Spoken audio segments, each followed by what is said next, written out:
कालवन और अमृतशिला की अनंत गाथा प्रस्तावना जब धरती नहीं थी, जब पर्वत बोलते थे और नदियां स्मृतियां संजोकर बहती थीं, तब समय केवल चलता नहीं था, वह परखता था। इसी समय के गर्भ में जन्मी थी यह कथा, एक साधारण बालक से शुरू होकर अनंत काल तक फैलने वाली कथा। अध्याय 1। कालवन का रहस्य। दक्षिण दिशा में फैला हुआ एक विशाल वन था कालवन। कहा जाता था कि जो इसमें प्रवेश करता है वह या तो बदल जाता है या फिर लौटता ही नहीं। वन के मध्य एक पत्थर था, अमृतशिला। वह साधारण पत्थर नहीं था, उसमें समय को मोड़ने की शक्ति थी। लेकिन ये शक्ति किसी राजा, किसी योद्धा या किसी देवता को नहीं मिली थी। अध्याय 2। एक साधारण बालक आर्यव एक छोटे से गांव नदीपुर में रहता था। उसका पिता एक लकड़हारा था और माता जड़ी बूटियां पहचानने वाली साध्वी।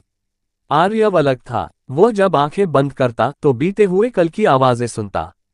गांव के लोग डरते थे उससे, लेकिन उसकी मां कहती थी जो अलग होता है वही इतिहास बदलता है।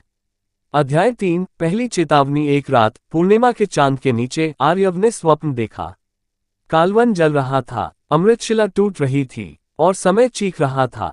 एक वृद्ध स्वर गूंजा, यदि तू नहीं गया तो सब कुछ नष्ट हो जाएगा। आर्यव पसीने में भीगा जाग उठा। अध्याय 4। यात्रा का आरंभ। 16 वर्ष की आयु में आर्यव ने कालवन की ओर कदम बढ़ाया। रास्ते में उसे मिले बोलते हुए वृक्ष, स्मृतियों से बनी झील और एक घायल योद्धा। विराग ने कहा, मैं अमृतशिला का रक्षक था, लेकिन अब समय ने मुझे त्याग दिया। अध्याय 5। अमृतशिला का सच। कालवन के हृदय में पहुंचकर आर्यव ने अमृतशिला को छुआ। क्षण भर में उसे दिखा बीते युग, आने वाले विनाश और स्वयं का अंत। अमृतशिला बोली, शक्ति पाने के लिए त्याग चाहिए।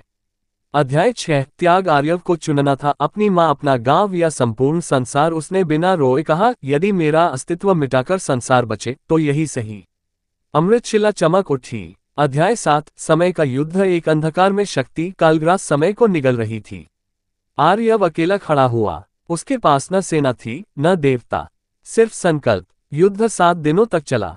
आकाश टूटता रहा, धरती कांपती रही। अध्याय 8। अंत या आरंभ। अंतिम क्षण में आर्यव समय में विलीन हो गया। कालग्रास नष्ट हुआ, अमृतशिला शांत हो गई और संसार बच गया। अध्याय 9। कथा जो बची रह गई। गांव में लोग कहते हैं कालवन आज भी है, अमृतशिला आज भी है, और कभी कभी जब कोई बालक अलग सोचता है तो हवा फुसफुसाती है, आर्यव लौट रहा है। उपसंहार। यह कहानी समाप्त नहीं हुई, क्योंकि समय की कहानियां कभी समाप्त नहीं होती। समय के पार जब आर्यव काल में विलीन हुआ तो उसे मृत्यु नहीं मिली। उसने स्वयं को एक ऐसे स्थान पर पाया जहां न आकाश था, न धरती, न अतीत, न भविष्य, केवल शून्य, और शून्य में तैरती स्मृतियां। एक स्वर गूंजा, तू मिटा नहीं है आर्यव, तू अब समय का भारवाहक है। अध्याय 11। कालधारा। आर्यव के सामने एक विशाल नदी प्रकट हुई, कालधारा। उसमें बह रहे थे टूटे हुए युग, भूले हुए राजा, अधूरी प्रार्थनाएं। एक आकृति उभरी, चेहरा ढका हुआ, आंखों में हजारों युगों का बोझ। वह थी काल देवी। अध्याय 12। काल देवी का निर्णय। काल देवी बोली, हर युग में एक ऐसा मनुष्य होता है जो स्वयं को मिटाकर दूसरों को बचाता है, लेकिन त्याग की कीमत होती है। आर्यव ने पूछा, मेरी कीमत क्या है? काल देवी ने उत्तर दिया, तू फिर से जन्म लेगा, लेकिन बिना स्मृतियों के। अध्याय 13। दूसरा जन्म। वर्षों बाद उत्तर की पहाड़ियों में एक बालक जन्मा। नाम रखा गया अन्वय। उसकी आंखें शांत थीं, लेकिन रात को वह रोता था बिना कारण, क्योंकि आत्मा सब कुछ भूलती नहीं। अध्याय 14। भूली हुई छाया। अन्वय जब 12 वर्ष का हुआ तो उसे सपनों में एक वन दिखने लगा। वही कालवन, वही पत्थर, लेकिन अब अमृतशिला पर दरारें थीं, और दरारों से कुछ काला रिस रहा था। अध्याय 15। नया खतरा। कालग्रास नष्ट हो चुका था, लेकिन उसके टुकड़े समय में बिखर गए थे। उन टुकड़ों से जन्म ले रही थी एक नई शक्ति, कालछाया। वह समय को नष्ट नहीं करती, वह समय को भटकाती थी।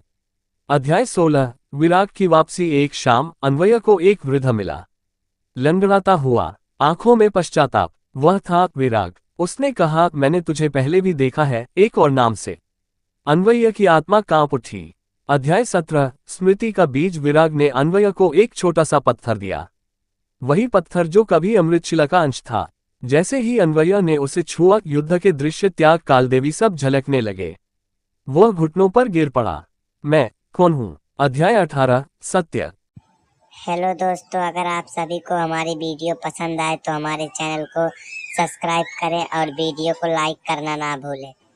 तब तक के लिए मिलते हैं नए एपिसोड में।